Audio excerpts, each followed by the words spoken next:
even if people survive the acute illness, the people really are then, survivors of COVID have still higher risk of death than a comparative group of people who did not have COVID. So it's deadly even beyond the acute phase.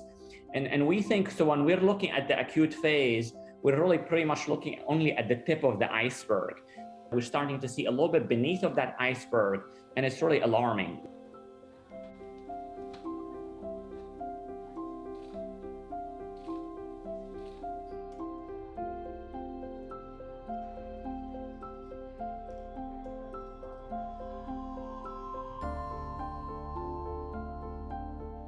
Sad, but not really surprising that, if COVID is also manifesting in all these conditions and giving people memory problems and blood clots and new-onset diabetes and heart failure and acute heart disease, that will also be associated with higher risk of death. So it's really not totally surprising, but it is a sad reality.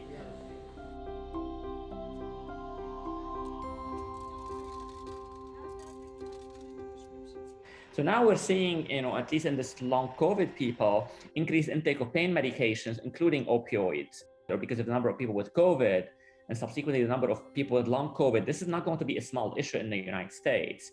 So those are going to be, thousands and thousands, potentially millions of people, having depression and anxiety and new-onset diabetes and, taking pain medications. And what we worry about sort of downstream ramifications of things like that. We worry about potential spikes in suicide or potential spikes in overdose of opioids. We are in possession of knowledge that long COVID exists. We know that it's really multifaceted. We know that it has, metabolic manifestations. We also know it has manifestations in the mental health system, including depression and anxiety and substance use disorder.